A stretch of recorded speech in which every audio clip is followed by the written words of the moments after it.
মই 2024 TET exam বিশেষকৈ PGT আৰু GTৰ অৱতীৰ্ণ হ'ব বিচৰা প্ৰাৰ্থীসকললৈ আন্তৰিক শুভেচ্ছা জ্ঞাপন কৰিলোঁ। আৰু এই GT আৰু PGT টেট এক্সামত যি সিলেবাছ অনুযায়ী নতুন সাবজেক্ট মেথামেটিক্স সংযোগ কৰা হৈছে, এই মেথামেটিক্সৰ ওপৰত অলপ চমু আভাস দিব বিচাৰিছোঁ। গতিকে আপোনালোকে মোৰ চেনেলটো ছাবস্ক্ৰাইব কৰি ল'ব। মই প্ৰথমতে পৰিমেয় সংখ্যাৰ ওপৰত অলপ ধাৰণা দিব বিচাৰিছোঁ। আপোনালোকে অলপ মনোযোগ দি চাব।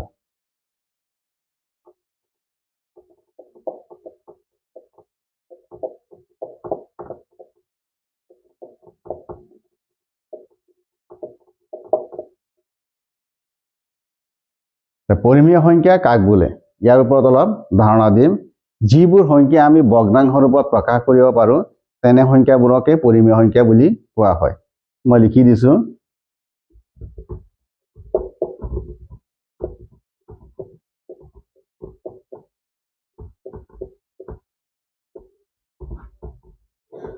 আমি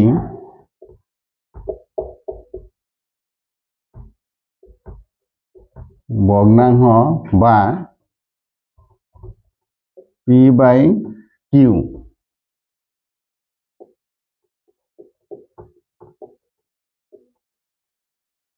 আকৃতিত প্ৰকাশ কৰিব পাৰোঁ,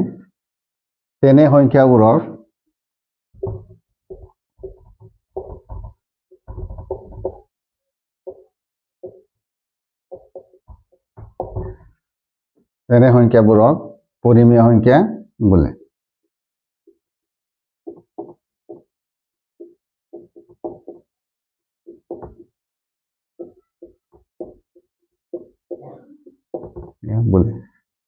কিন্তু ইয়াত এটা চৰ্ত আছে, এই কিউ যিটো আছে, কিউটো কেতিয়াও শূন্য হ'ব নোৱাৰিব। ইয়াত কিউ ইকুৱেল টু নট 0, হৰটো কেতিয়াও শূন্য হ'ব নোৱাৰিব। তেনেকুৱা চৰ্ত সাপেক্ষে সংখ্যাবোৰক আমি পৰিমেয় সংখ্যা বুলি কওঁ। যেনে -5, ইফালে আৰু সংখ্যা আছে -2, -1, 0, 1, 2, 3, 3.4.25, 3.666, এনেকুৱা সংখ্যাবোৰক আমি পৰিমেয় সংখ্যা বুলি ক'ব পাৰোঁ। কিন্তু এনেকুৱা কিছুমান সংখ্যা আছে যিবিলাক সংখ্যাত নেকি আমি পৰিমেয় সংখ্যাত প্ৰকাশ কৰিব নোৱাৰি। এয়া দশমিক সংখ্যাবিলাকো আমি পৰিমেয় সংখ্যা হিচাপে প্ৰকাশ কৰিব পাৰোঁ। সীমিত দশমিক ভগ্নাংশ বা সীমিত দশমিকযুক্ত সংখ্যাবোৰক আমি পৰিমেয় সংখ্যা হিচাপে প্ৰকাশ কৰিব পাৰোঁ। বা পৌনঃপুনিক দশমিকত থকা সংখ্যাবোৰকো আমি পৰিমেয় সংখ্যা হিচাপে প্ৰকাশ কৰিব পাৰোঁ। কিন্তু যিবিলাক সংখ্যা পৌনঃপুনিক নহয়, তেনে সংখ্যাবোৰক আমি পৰিমেয় সংখ্যা হিচাপে ধৰিব নোৱাৰোঁ। যেনে 0.01, 001, 001, ... এনেকুৱা সংখ্যাবোৰক আমি পৰিমেয় সংখ্যা হিচাপে প্ৰকাশ কৰিব নোৱাৰোঁ। এতিয়া প্ৰথম কথাটো হ'ল, বিশেষকৈ যিকোনো এক্সামত আহে 0 সংখ্যাটো পৰিমেয় সংখ্যা হয়নে নহয়। কুৱেশ্যন 0 বা শূন্য সংখ্যাটো পৰিমেয় হয়নে? ইয়াৰ আনসাৰ হ'ব হয়। কাৰণ 0ক আমি P/Q আকৃতিত প্ৰকাশ কৰি দেখুৱাই দিব পাৰোঁ। 0/1, ইয়াত চাওক আপোনালোকে Q not equal to 0, কিউটো কিন্তু ইয়াত শূন্য হোৱা নাই, ইকুৱেল টু 0, 0/2 ইকুৱেল টু 0 বা 0/3 ইকুৱেল টু 0। কিন্তু ইয়াত কোনো এটা সংখ্যাতে কিউটো শূন্য হোৱা নাই, গতিকে আমি শূন্যক পৰিমেয় সংখ্যা হিচাপে প্ৰকাশ কৰিব পাৰো বা 0 পৰিমেয় সংখ্যা হয় বা পৰিমেয় সংখ্যা হিচাপে প্ৰকাশ কৰিব পাৰো এতিয়া মই আহিছো অপৰিমেয় সংখ্যালৈ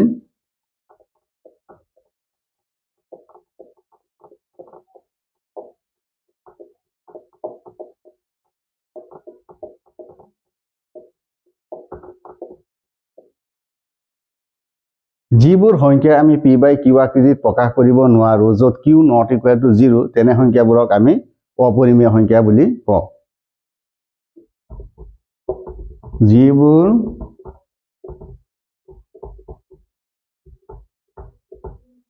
সংখ্যাক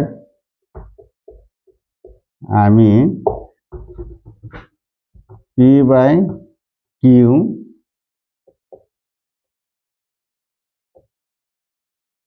আকৃতিত য'ত q not equal to 0 আকৃতিত প্ৰকাশ কৰিব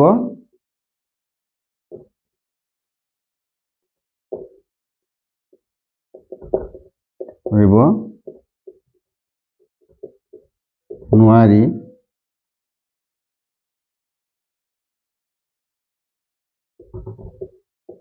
তেনে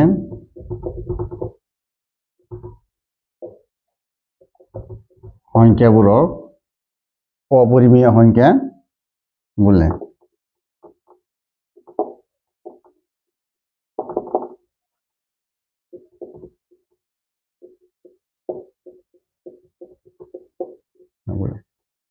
যেনে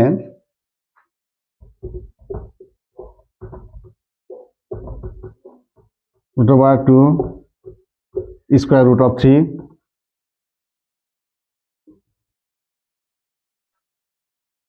0.01 001 0001 0001 ডট ডট ডট তেনেকে অসীমলৈকে বিস্তৃত সংখ্যাবোৰ আছে এই সংখ্যাবোৰক আমি পৰিমেয় সংখ্যা হিচাপে বা ভগ্নাংশ হিচাপে প্ৰকাশ কৰিব নোৱাৰো কিন্তু স্কয়াৰ ৰুট অফ 4 ইয়াৰ এটা বৰ্গমূল আছে 2 এই সংখ্যাটো কিন্তু পৰিমেয় এটো কি সংখ্যা হ'ব এটো এটা পৰিমেয় সংখ্যা হ'ব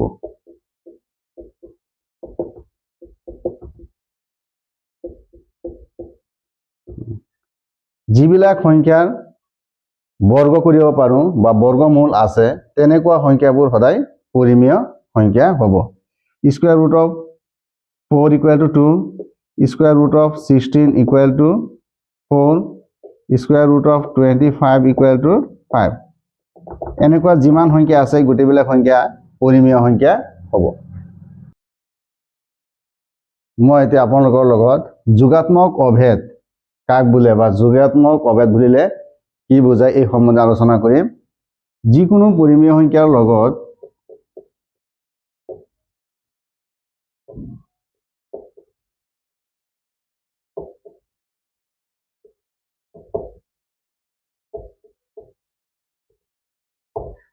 যিকোনো পৰিমেয় সংখ্যাৰ লগত শূন্য বা 0 যোগ কৰিলে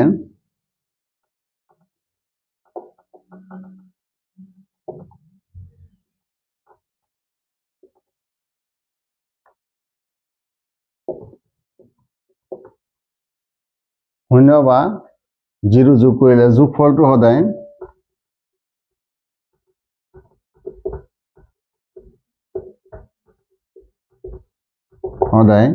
সেই পৰিমেয় সংখ্যাটোই হয়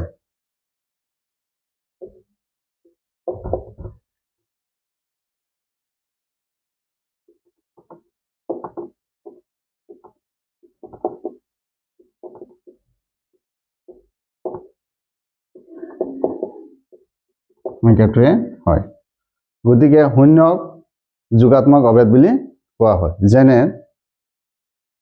মই ধৰিলো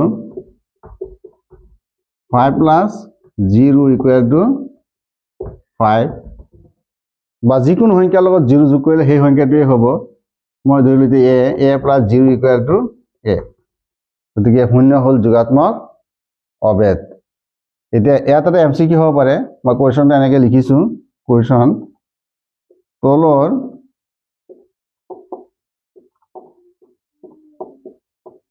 কোনটোক বা কোনটো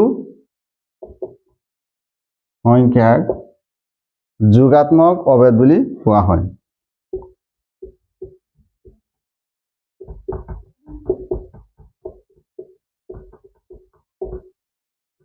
তলৰ কোনটো সংখ্যাক যোগাত্মক অভেদ বুলি কোৱা হয় মই ইয়াত অপশ্যন দি আছো এ অপশ্যন দিলো মই 0 বি অপশ্যন দিলো মই 1 সি অপশ্যন দিলো মই -1 ডি অপশ্যন দিলো মই 1/5 গতিকে আমি জানো যে 0টো সদায় যোগাত্মক অভেদ বুলি কোৱা হয় গতিকে শুদ্ধ অপশ্যনটো হ'ব এ 0 মই আপোনাৰ লগত আলোচনা কৰিম গুণাত্মক অভেদ যিকোনো সংখ্যাৰ লগত বা যিকোনো পৰিমেয় সংখ্যাৰ লগত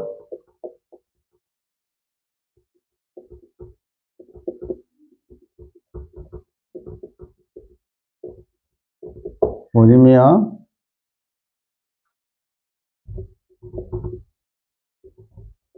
সংখ্যাৰ লগত 1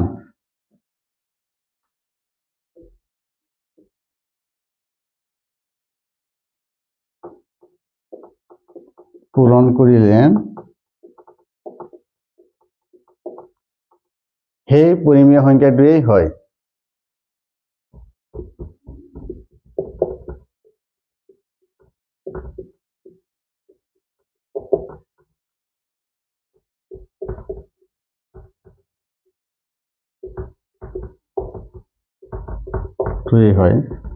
ইয়াকেই বা 1ক গুণাত্মক অভেদ বুলি কোৱা হয়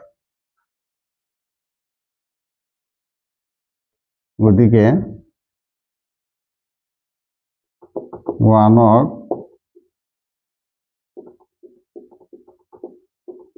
গুণাত্মক অভেদ বুলি গুণাত্মক অভেদ বুলি কোৱা হয় যেনে এ এটা যিকোনো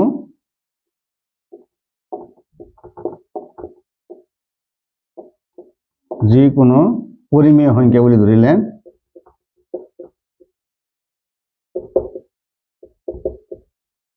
সংখ্যা হলে a into 1 equal to a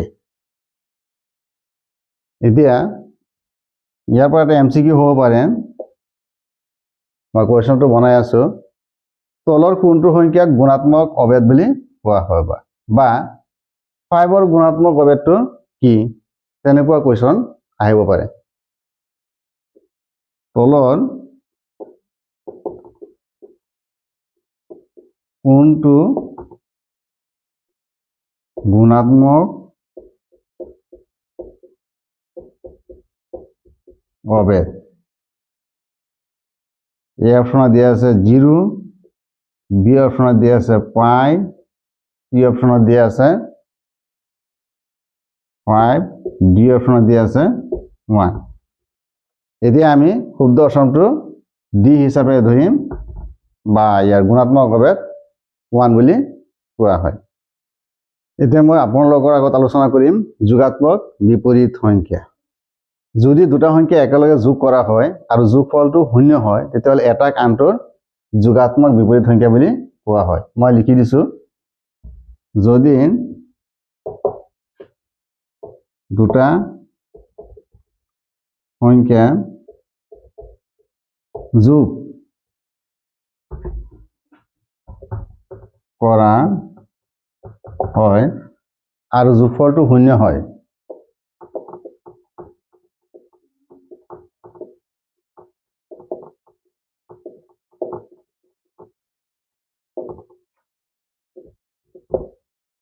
তেন্তে এটাক আনটোৰ যোগাত্মক বিপৰীত সংখ্যা বোলে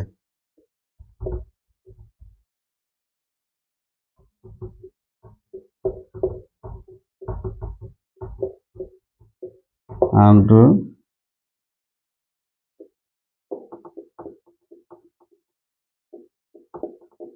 যোগাত্মক বিপরীত সংখ্যা বলে। যেনে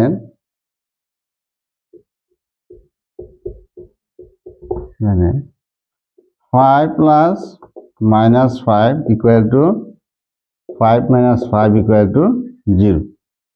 এতিয়া 5 ৰ যোগাত্মক বিপৰীত সংখ্যাটো হ'ল -5 বা -5 ৰ যোগাত্মক বিপৰীত সংখ্যাটো হ'ল 5. a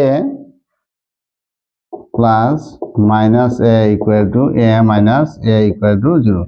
ইয়াত প্লাসে মাইনাসে মাইনাস হ'ব, ইয়াতো প্লাসে মাইনাসে মাইনাস হ'ব। গতিকে a ৰ যোগাত্মক বিপৰীত সংখ্যাটো হ'ল -a.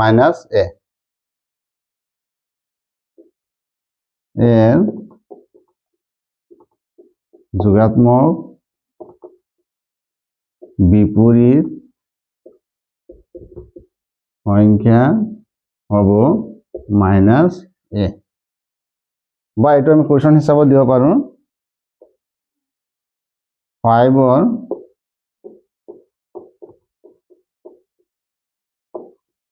যোগাত্মক বিপরীত সংখ্যাটো কি? আনসার হব -5। এটা আহিছে গুণাত্মক বিপরীত সংখ্যা। যদি দুটা সংখ্যা একেলগে পূরণ করা হয় আর পূরণ ফলটো 1 হয়, তেতিয়াহলে এটা কামটোক গুণাত্মক বিপরীত সংখ্যা বুলি কোৱা হয়। যদি দুটা সংখ্যা একেলগে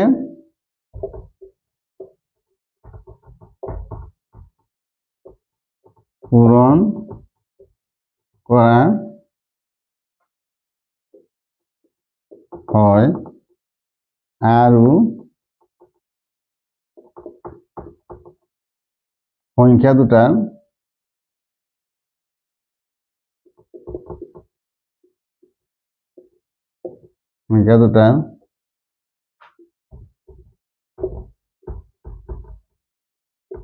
পূৰণফল 1 হয়, তেন্তে এটা সংখ্যাক আনটোৰ গুণাত্মক বিপৰীত সংখ্যা বুলি কোৱা হয়।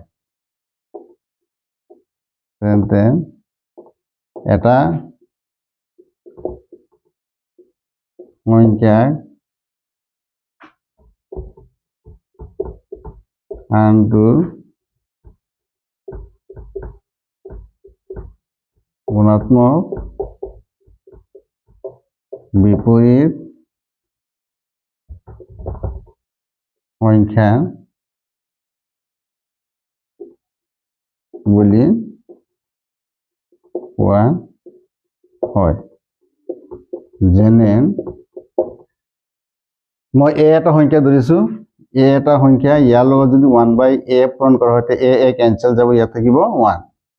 গতিকে a এর গুণাত্মক বিপরীত সংখ্যা হল 1/a। a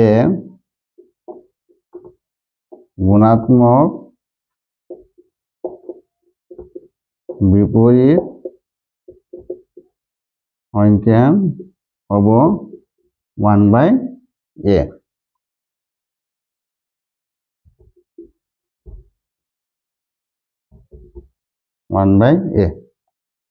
ইয়াক আকৌ প্ৰতিক্ৰম বুলিও কোৱা হয়।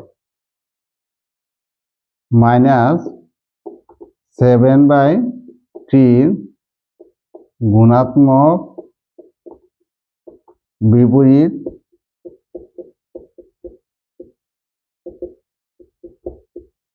সংখ্যা হব -3/7। এই সংখ্যাবোৰক এটা কামটোৰ প্ৰতিক্ৰম বুলিও কোৱা হয়। ইয়াত মই এটা এমসিকিউ দি আছো। 1 ৰ প্ৰতিক্ৰম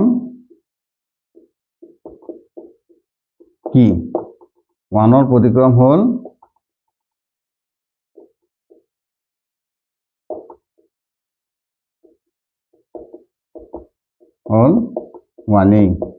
1 ৰ প্ৰতিক্ৰম সদায় 1 আজি মই আপোনালোকৰ আগত মেথামেটিক্সৰ এইখিনি ক্লাছে আলোচনা কৰিলোঁ আগন্তুক ক্লাছখিনি চাই থাকিবৰ কাৰণে মোৰ চেনেলটো আপোনালোকে ছাবস্ক্ৰাইব কৰি ল'ব অহাকালি আৰু এটা ক্লাছ দিম